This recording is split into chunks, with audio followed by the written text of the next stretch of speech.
औज़ुबिल्लाहिमिनश्शैतानिर्रजीम बिस्मिल्लाहिर्रहमानिर्रहीम। अस्सलाम वालेकुम स्टूडेंट्स, कैसे हैं आप लोग। उम्मीद है आप लोग खैरियत से होंगे। अल्लाह पाक से दुआ है कि अल्लाह पाक हम सब मुसलमानों को अपने हिफ्ज़ व अमान में रखे। जी बेटा, आप लोगों का आज लेक्चर टॉपिक है, मैं आप लोगों को बताती चलूँ। सबक आप लोगों का है इम्तहान। जी देखें, ये लिखा हुआ है इम्तहान और इसके मुसन्निफ़ हैं मिर्ज़ा फ़रतुल्लाह बेग। जी सबसे पहले मैं आप लोगों को मुसन्निफ़ जो हैं, लिखारी जो है, इस सबक के लिखारी जो हैं, राइटर जो हैं, उनके मतलब मैं थोड़ा सा आप लोगों को बताती चलूँ कि मिर्ज़ा फ़रतुल्लाह बेग का शुमार उर्दू के साहिब तर्ज़ मिज़ाज नगारों में होता है। उनकी वजह शोहरत उनके मज़ाहिया मज़ामीन है। उनकी तहरीरों से उनके मुशाहिदे की वुसअत और गहराई का पता चलता है। ठीक है, वो अपनी तहरीरों में शुस्ता और शाइस्ता अल्फाज के इस्तेमाल को करना ज़्यादा बेहतर समझते हैं और इसके अलावा उनकी ज़राफ़त में एक मकसद होता है। ज़राफ़त का मतलब है हंसी मजाक, ठीक है, मज़ाक। उनमें एक मकसद छुपा हुआ होता है और इसके अलावा वो जब भी कोई कहानी, कोई नावल, कोई ड्रामा लिखते हैं तो अगर उसके मरकज़ी ख़्याल को देखा जाए तो हमें पता चलेगा कि इसका जो एक नतीजा है वो बहुत ही अच्छा है। एक अच्छे नतीजे, एक अच्छी सोच के तहत जो है वो अपना काम करते हैं। तो इसी तरह से उन्होंने ये भी बताती चलूँ कि मिर्ज़ा फ़रतुल्लाह बेग ने इब्तदा में मिर्ज़ा अलम नशरा के कलमी नाम से लिखना शुरू किया था, लेकिन फिर बाबा उर्दू मौलवी अब्दुल हक ने उनकी हिम्मत और हौसला बढ़ाया और उन्होंने अपनी असली नाम से लिखना शुरू किया।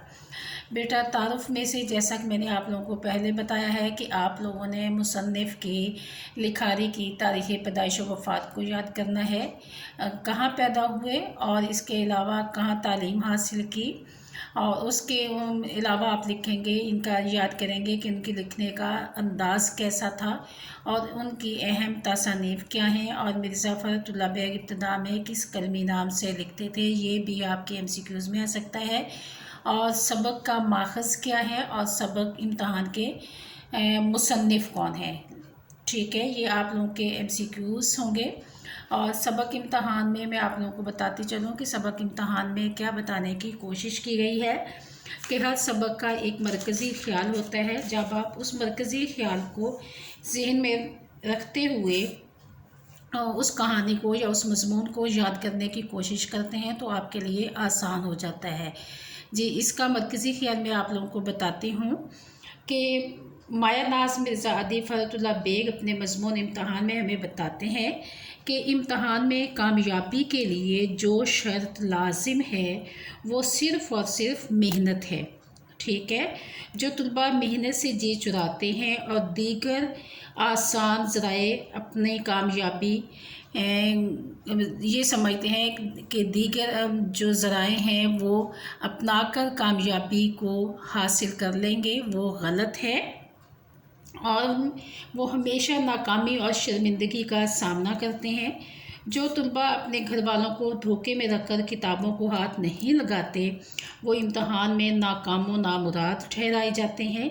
इसीलिए हमें चाहिए कि मेहनत को अपना शिआर बनाएं और ताकि हम कामयाब हों और कामयाबियाँ हमारे कदम चूमें और हमारे वालिदैन को शर्मिंदगी का सामना ना करना पड़े।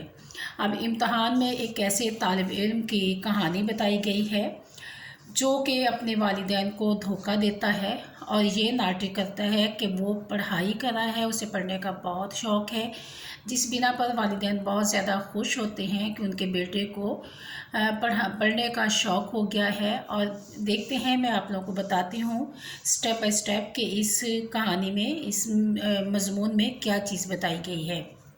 जी, पहले सफ़े पर जो है वो देखें कि जो तालिब इल्म है वो कहते हैं कि लोग इम्तहान के नाम से घबराते हैं, लेकिन मुझे उनके घबराने पर हंसी आती है। कहते हैं कि आखिर इम्तहान में होता क्या है, ऐसा क्या होता है। दो ही तो सूरतें होती हैं, पास या फेल। इस साल कामयाब ना हुए तो अगले साल सही। कहते हैं कि मैं सारा दिन अपने दोस्तों और हम जमातों को देखता हूँ कि वो जो इम्तहान के दिन करीब आते हैं उनके हवास मख्तल और उनकी सूरत इतनी सी निकल आती है।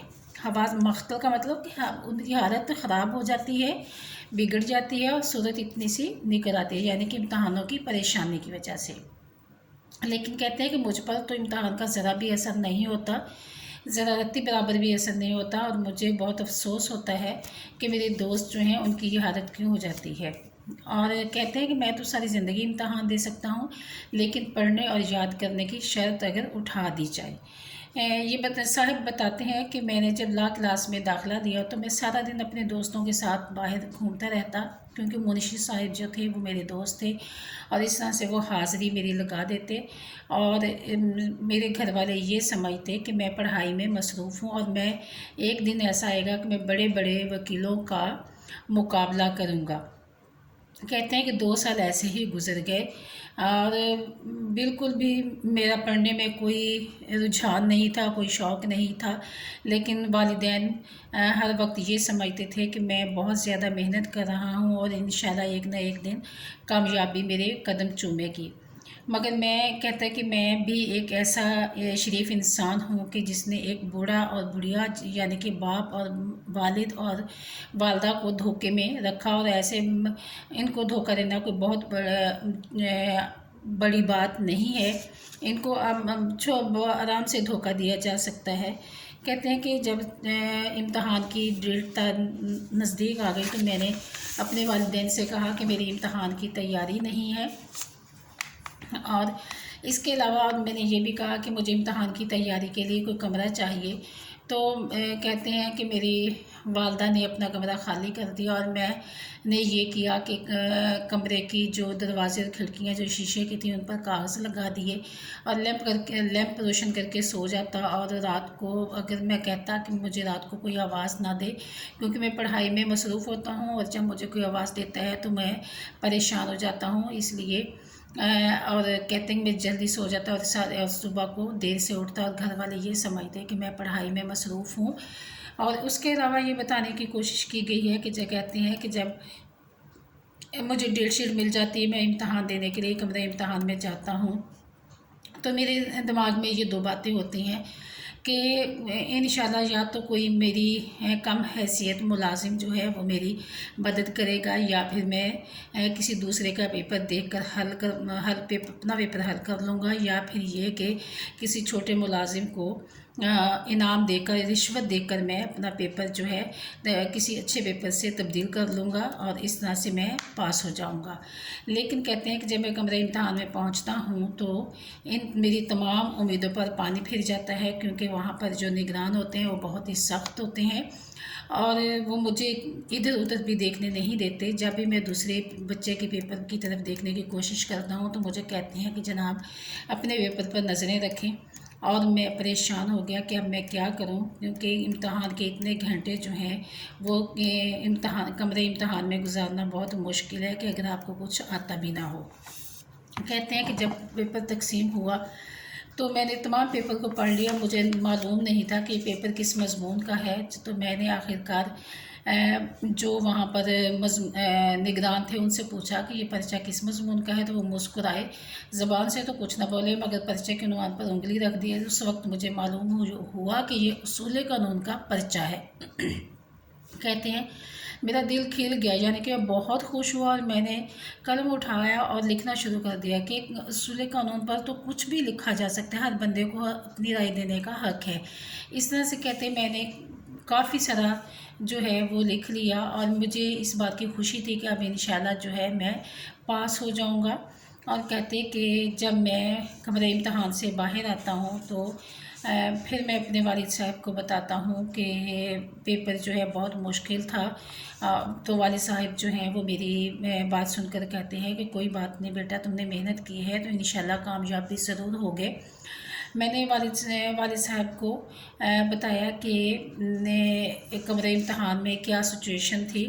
और उसके साथ साथ मेरे वालिद साहब जो हैं उन्होंने मेरे लिए सिफारिश भी करवाई। वालिद साहब एक सिफारिशी चिट्ठी लेकर किसी साहब के पास पहुंचते हैं, तो वो जब चिट्ठी देखते हैं और कहते हैं कि अच्छा इम्तहान तुम्हारे बेटे ने दिया है, कोशिश मैं करूं, तो यहाँ मेरे वालिद साहब कहते हैं कि मुझे बहुत ही शर्मिंदगी होती है। हाँ, और जब रिज़ल्ट आता है तो कहते हैं कि मैं उस वक्त बहुत शर्मिंदा होता हूँ कि मेरे तमाम मज़मून जो हैं, मैं तमाम मज़ामीन में फ़ेल होता हूँ और किसी शरीफ इंसान ने मुझे एक पेपर में 2 नंबर भी दिए होते हैं। इस तरह से मैंने कुल 2 नंबर हासिल किए होते हैं। वालिद साहब जो है, मैं वालिद साहब से कहता हूँ कि मेरे पेपर तो बहुत अच्छे हुए थे, तो वालिद साहब जो है एक शरीफ इंसान हैं, वो मेरी इस होशियारी चालाकी को भी नहीं समझ सके और इस तरह से वो मुझे तसल्ली देते हैं कि बेटा कोई बात नहीं, तुम दोबारा इम्तहान दे लेना और इंशाल्लाह कामयाबी तुम्हारी ही होगी, क्योंकि आखिर कब तक बेईमानी होगी। 100 दिन चोर के तो एक दिन शाह का, वो ये मेरी अश्कशोई करते हैं और यही कहकर मुझे हौसला देते हैं और इस तरह से मुझे एक और साल जो है वो फुर्सत से गुजारने का मौका मिल जाता है। हाँ जी स्टूडेंट्स, आपने स्टोरी कहानी सुनी कि इसमें क्या बताने की कोशिश की गई है। तो इसमें वाकई हकीकत है कि जो बच्चे अपने वालिदैन को, अपने पेरेंट्स को धोखा देते हैं, वो हमेशा नाकाम व नामुराद होते हैं। कभी भी अपने वालिदैन को धोखा नहीं देना चाहिए, क्योंकि आपकी कामयाबी आपके वालिदैन की कामयाबी है। आप जब कामयाब होते हैं तो ये समझ लें कि उससे आपने ही अपनी ज़िंदगी में फ़ायदा उठाना है।